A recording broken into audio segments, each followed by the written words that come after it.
If you're over 65 and you crash every afternoon, one common morning habit is probably causing it. It feels harmless. Almost everyone does it. But it pushes your cortisol too hard, too early, and that sets up your energy collapse later. Before you drink coffee, get 5 minutes of real morning light. That stabilizes your cortisol curve and protects your afternoon energy. Here's what's happening. Your body runs on a cortisol rhythm. It's supposed to peak in the morning, then taper through the day. That's normal. That's healthy. But when you drink coffee first thing, before light, before movement, you can push cortisol higher than it needs to go. Too high, too fast.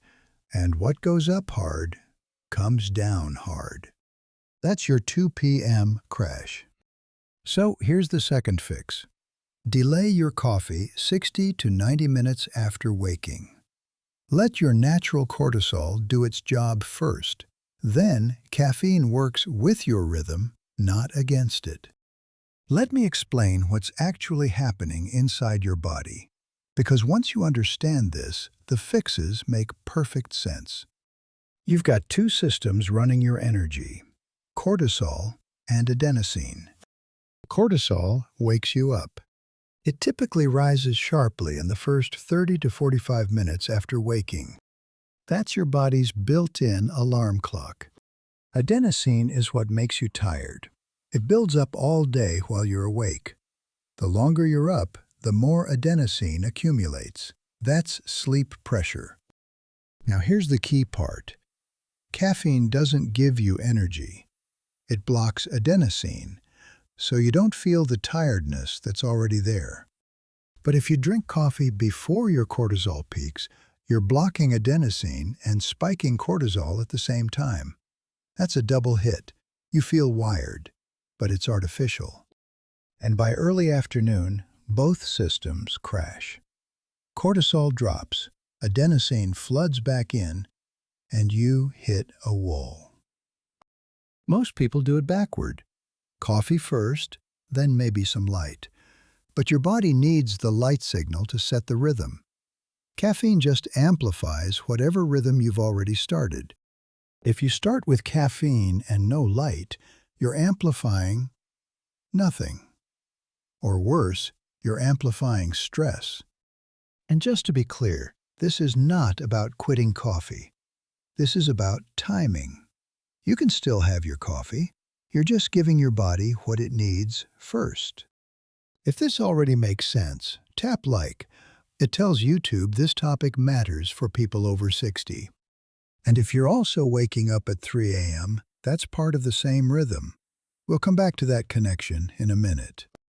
Let me give you a real example of how this plays out. You wake up at 7 a.m. You make coffee right away. By 7:15, you're drinking it. You feel alert. You feel good. You think, this is working. But here's what you didn't see. Your cortisol was already rising naturally. The coffee just hijacked that process. So instead of a smooth, steady rise, you got a spike. By 10 a.m., you're starting to feel a little off. Not tired exactly, just less sharp. By noon, you're thinking about lunch. Not because you're hungry, because you need a break. And by 2 p.m., you're done. You sit down after lunch and you can barely keep your eyes open. You think it's the food. It's not the food. It's the cortisol crash from 7:15 finally catching up to you. Now imagine the same morning, but you do it differently. You wake up at 7 a.m. You go outside for 5 minutes. Just stand there. Let the light hit your face. Then you come back in. You move around. You drink some water. By 8:15, you have your coffee. And it feels different. You're alert, but calm. Focused, but not jittery. By 2 p.m., you feel a natural dip. But it's not a collapse. You can work through it. You don't need a nap. That's the difference. Now let's talk about what makes the afternoon crash worse. Because most people are doing at least one of these without realizing it. Mistake number 1. Eating a big, heavy lunch, especially carbs. Your body has to divert energy to digestion. That compounds the cortisol dip. You feel it double. Mistake number 2. Sitting still right after lunch. No movement means no circulation. Your energy stagnates. The crash deepens. Mistake number 3. Reaching for more caffeine at 2 p.m. You think it'll help, and it does, for about 45 minutes, but then you crash again, and now you've disrupted tonight's sleep, which makes tomorrow morning worse. Mistake number 4. Going straight to sugar. A cookie, a snack. It gives you a quick bump, then drops you even lower 30 minutes later. Here's what actually helps. And this is a simple 2 p.m. reset protocol you can use right now. Step 1. Move for 5 minutes. Walk outside if you can. Up and down the stairs, around the block. Just move. That shifts your nervous system out of the dip. Step 2. Drink cold water. Not coffee, not soda, water. It wakes up your system without adding more stimulants. Step 3. Get light again. Even 2 minutes outside resets your alertness. If you can't go outside, stand by a window. Face the light. Let your eyes adjust. That's it. 3 steps, 5 to 7 minutes total. And it works better than another cup of coffee. Now, let's talk about why this matters more after 65. Because this isn't just about coffee and light. It's about how your rhythm changes as you age. When you're younger, your cortisol rhythm is sharp. It peaks high in the morning. It drops cleanly at night. The curve is steep. That gives you a lot of margin for error. You can drink coffee whenever. You can skip morning light. You can stay up late. And your body compensates. The rhythm stays mostly intact. But after 65, that curve flattens. Your cortisol doesn't peak as high in the morning. It doesn't drop as low at night. The amplitude shrinks. That means your body needs clearer signals to stay on track. Light becomes more important. Timing becomes more important. Consistency becomes more important. You don't have as much buffer anymore. And here's what most people don't connect. The same rhythm shift that causes your afternoon crash also shows up as 3 a.m. waking and feeling tired even after 8 hours.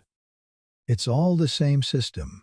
Your cortisol rhythm isn't broken, it's just less forgiving.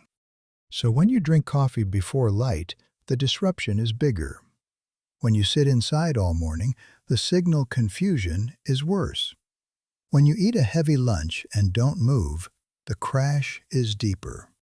At 40, your body could handle that. At 70, it can't. But here's the good news. The fixes are simple, and they work fast. Because you're not fighting your body, you're just giving it what it needs to stay in rhythm. Morning light sets the peak. Delayed caffeine protects the curve. Movement and hydration smooth out the dips. That's it. That's the whole system. Now, a quick note about naps. Because a lot of people over 65 try to fix the crash with a nap, and it can go either way. If you nap for 10 to 20 minutes early afternoon, that can be helpful. It takes the edge off the adenosine without stealing from your nighttime sleep. But if you nap for 60 to 90 minutes, especially late afternoon, you often wake up groggy, and now you've taken the pressure off your sleep drive. That's when people tell me, I'm exhausted at 2 p.m. and wide awake at 10 p.m. So if you're going to nap, keep it short and keep it earlier.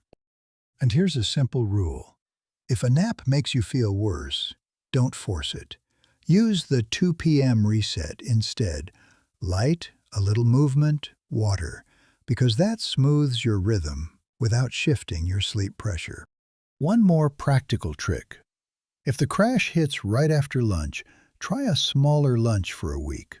Not dieting, just smaller and steadier. Protein, fiber, and fewer fast carbs.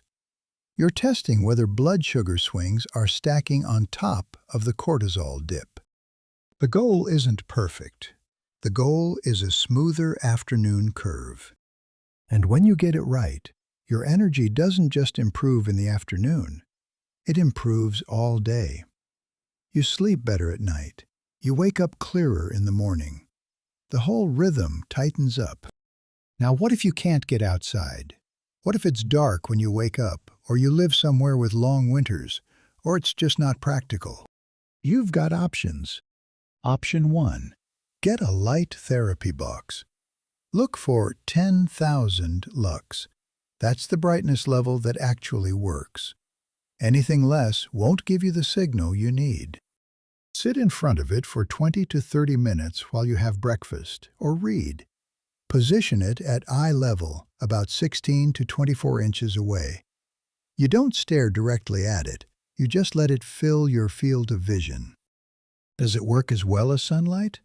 No, but it works well enough, especially in winter. Option 2. Shift your wake time slightly so you're up when there's at least some natural light.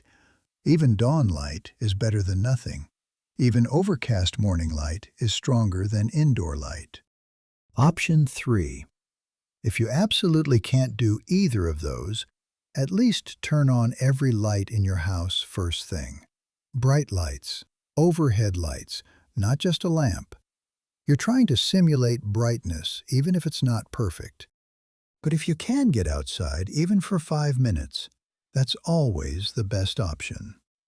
Real light, real signal. No substitutes needed. So here's the verdict.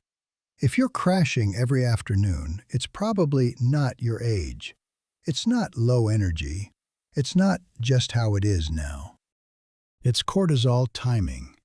And you can fix it in 2 steps. Morning light first. Coffee second. What time do you usually crash? 1 p.m., 2 p.m., or 3 p.m.? Comment just the time. I'm curious how consistent this pattern is. Let me recap the 2 main fixes. 1. Get 5 to 10 minutes of outdoor light within 30 minutes of waking. Bright light, real light, not through a window. 2. Delay your coffee 60 to 90 minutes.